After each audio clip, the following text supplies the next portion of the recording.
Hora da entrevista do dia com a Denise Campos de Toledo.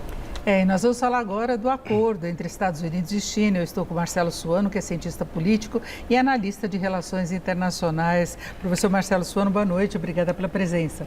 Boa noite, Denise. Eu cumprimento a todos aqui da Gazeta, cumprimento também a todos que nos acompanham. Eu espero contribuir com a reflexão, que aqui é sempre de nível alto. Pois é, muito obrigada. E nós vamos falar sobre a perspectiva desse acordo vingar, não é? Porque foi uma negociação até muito rápida que aconteceu neste final de semana com as comitivas dos dois países. Houve essa redução das importações chinesas, as tarifas cairão de 145% para 30%, tarifas da China para produtos dos Estados Unidos de 125% para 10%.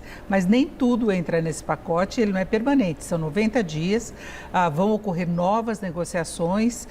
Trump está tentando colocar meio que a responsabilidade do recuo para a China, mas sabemos que ele se assustou com a China ter jogado pesado também, ter resistido muito. Eu queria saber qual a sua expectativa do ponto de vista político. Esse acordo segue adiante? Bom, primeiro, independentemente de simpatias ou antipatias que pode ter em relação ao Trump, ele está acostumado a fazer negociações. E ele faz negociações, às vezes, bem no espírito do estilo de fazer política externa e negociar norte-americano. O norte-americano, normalmente, ele é um jogador de pôquer. Por quê? Porque o pôquer você tem o teu jogo, você trabalha com o jogo que você tem, você sabe qual é o peso do teu jogo, você não sabe o do outro. Mas como o norte-americano sempre tem um jogo mais alto, ele tem um hábito a fazer muitas apostas. Às vezes ele blefa, às vezes ele coloca linhas vermelhas. Então é bem dentro do estilo norte-americano. O que me parece que desde o início, o Trump tinha um problema muito grave e que eu acho que talvez esteja certo um analista de economia, o Luiz Arthur Nogueira, que ele falou certa vez, o que está em jogo é a disputa pelo controle tecnológico do século XXI. Me parece que é verdade. Qual é a grande jogada? O Trump me parecia que ele estava querendo recuperar esse protagonismo, mas para recuperar esse protagonismo, ele tinha que resolver um problema da economia norte-americana. Por qual razão? Globalizou a cadeia produtiva mundial, as empresas norte-americanas resolveram sair para a China, porque a mão de obra é mais barata, mas ao irem para lá, eles forneceram tecnologia sensível para os chineses, que passaram a evoluir sozinhos e passaram a construir as suas próprias empresas com capacidade de controlar ou combater os Estados Unidos, fazer frente aos Estados Unidos. O que o Trump estava querendo?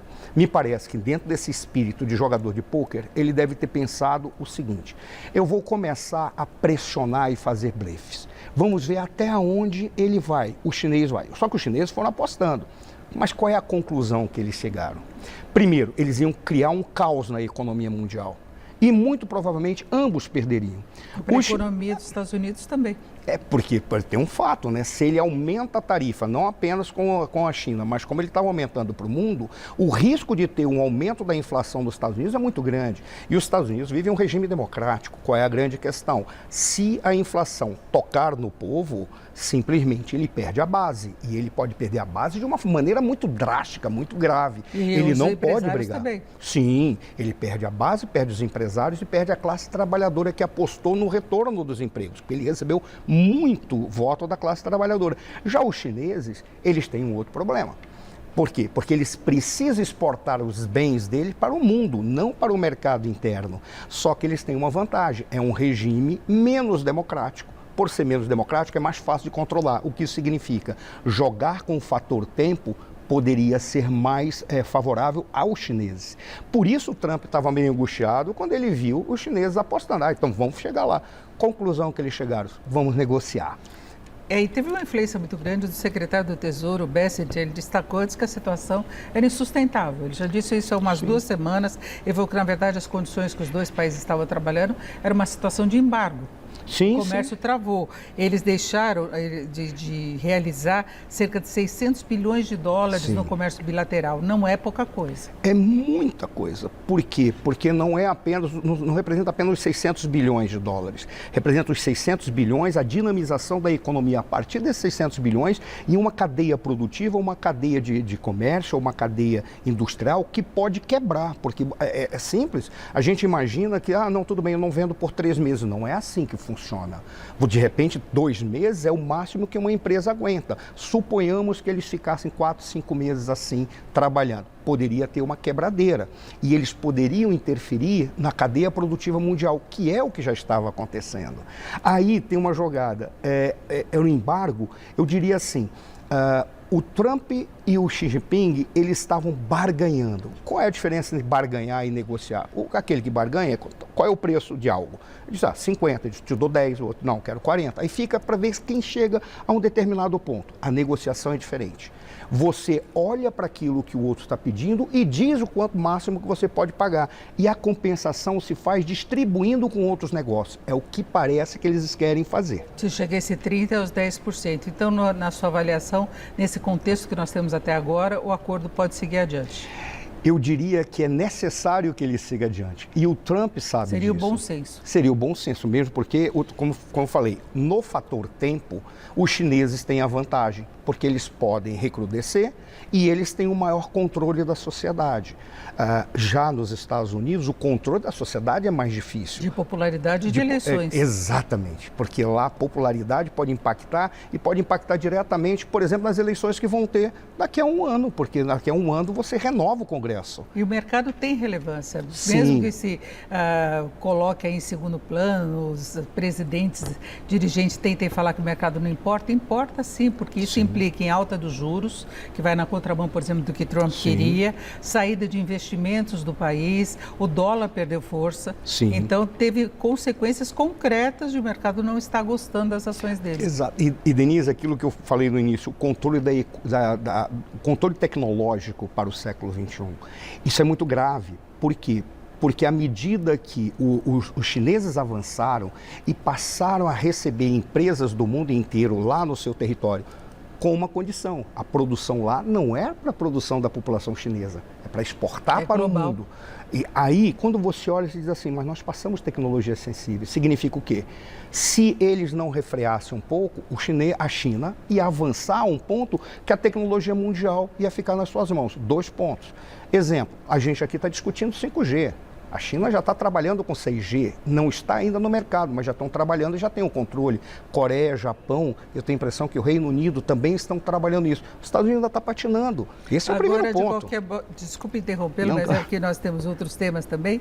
De qualquer forma, Trump mantém a retórica, não é? Hoje ele falou dos medicamentos em relação à União Europeia, fazendo uma ameaça, dizendo que a União Europeia ameaçou as empresas a venderem mais barato para o território, que se não fizerem isso, vai ter retaliação. Ele vai bloquear as farmacêuticas para forçar, ele falou, acredita ter uma redução de preços de 59% na média até 80%, 90%. Então, de novo, o exagero dele. Dá a impressão que ele joga os números sem um planejamento prévio, mas é essa carta na mesa. Né? Mas aí é interessante, porque tentando entender o que ele faz, porque para mim, antes de eu fazer a avaliação, eu gosto de tentar entender o que ele apresentou. Me parece que no caso da União Europeia, ele está jogando com a União Europeia, jogando com o Ocidente inteiro.